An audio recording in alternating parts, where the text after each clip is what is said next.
अगर आप इस समय पर मूली की खेती करके ले जा सकते हैं अपनी मार्केट में, तो आपको इतना अच्छा भाव मिलेगा।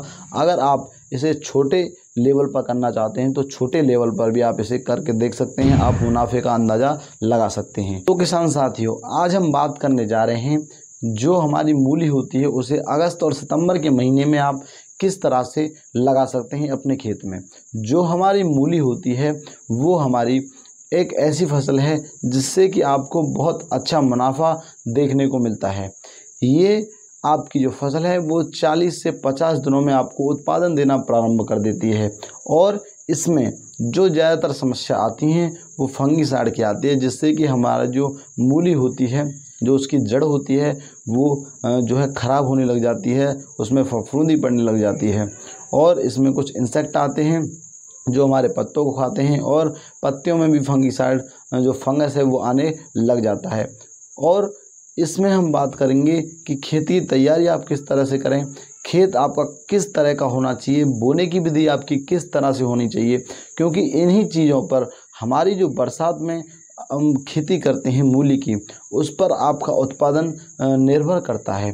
क्योंकि हमारी जो मूली की फसल है वो हम जो है ठंड के मौसम में लगाते हैं, रबी सीजन की जो हमारी ये फसल है, लेकिन ये बरसात में भी हो सकती है अगर इसकी अच्छी देखभाल करी जाए। तो जो हमारे किसान भाई हैं वो इसे अगस्त के महीने में, सितंबर के महीने में लगाते हैं, तो इससे हमें उत्पादन भी अच्छा मिलता है और इसके हमें भाव भी अच्छे देखने को मिलते हैं। ऐसी समस्याएं या जानकारी ना होने की वजह से किसान भाई हमारे जो है कभी कभी इसमें अपना जो खर्चा लगाया होता है उसको भी नहीं निकाल पाते हैं। तो इन्हीं सारी समस्याओं को हम इस वीडियो में आज बात करेंगे, तो वीडियो में अंत तक ज़रूर बने रहें। और अगर आप हमारे चैनल पर नए हैं तो सब्सक्राइब की लाल बटन को दबाकर हमारे चैनल को सब्सक्राइब कर लें और ऑल पर जो है नोटिफिकेशन को ऑल कर दें, जिससे कि हम जब कभी वीडियो डालें तो आपके पास वीडियो आ जाए। हम लगातार वीडियो डाल रहे हैं तो आपके पास जल्दी से जल्दी इसकी जानकारी पहुंचे, और हमारी वीडियो को एक लाइक ज़रूर कर दें। तो चलिए हम बात करते हैं आज मूली की खेती के बारे में। तो सबसे पहले हम बात करेंगे कि मिट्टी किस तरह की होनी चाहिए। ऐसी मिट्टी जिसमें जल निकास की बहुत अच्छी व्यवस्था हो, जिसमें जल भराव बिल्कुल ना रहे और पानी आए और निकलता चला जाए, इतनी अच्छी कैपेसिटी वाली हमारी जो मिट्टी है वो इसके लिए उपयुक्त होती है। और इसके लिए जो pH होता है वो 5.5 से लेकर 6.5 या 6.8 तक होना चाहिए। इस मिट्टी में हमारी जो मूली की खेती है वो अच्छा उत्पादन देती है। अगले पॉइंट पर बात करते हैं हम, हमारी जो खेत की तैयारी है उसे किस तरह से आपको करना है। तो 5 से 6 ट्रॉली सड़ा हुआ गोबर का खाद आपको डालकर अच्छे से रूटावेटर से जुतवा कर उसमें मिक्स कर लेना है। उसके बाद आप उसे पानी लगा दें, और जब उसके बाद आप उसकी तैयारी करेंगे तो उसे अच्छे से भुरभुरा बनाकर, और उसमें आप जो है क्या करें, जब उस टाइम पर तैयार करें तो उस पर आप जो है 1 कट्टा या 1 बैग 50 किलो DAP का डालें मैड बनाते समय, और 20 से 30 किलो MOP डालें, और 20 किलो आप उसमें यूरिया डाल सकते हैं।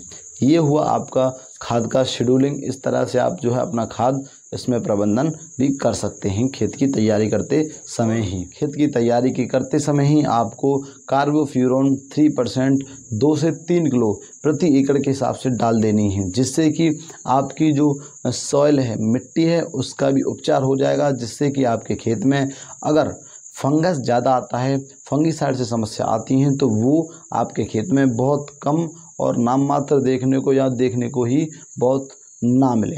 तो इसलिए आप इसको ज़रूर अपने खेत में इस्तेमाल करें।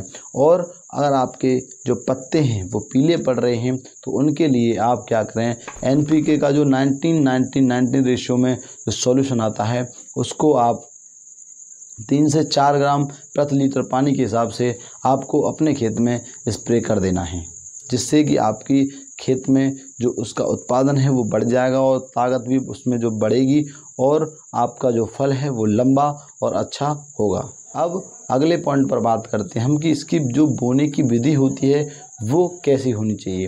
तो बोने की विधि के लिए आपको क्या करना है, मैड विधि का इस्तेमाल करना है। मैड विधि का इस्तेमाल करने से फ़ायदा क्या होता है, इसमें जो जल भराव होता है वो हमारे जो जड़ होती हैं उसको कभी नुकसान नहीं पहुंचा पाता है, बहुत कम पहुंचाता है और हमारी जो फसल है वो बहुत अच्छी तरह से सुरक्षित रहती है और पानी नीचे से निकलता जाता है। और जो आपको मैड बनानी है वो आपको 15 से 20 सेंटीमीटर ऊंची बनानी है और एक मैड से दूसरी मैड की दूरी आपको लगभग 20 से 30 सेंटीमीटर रखनी है।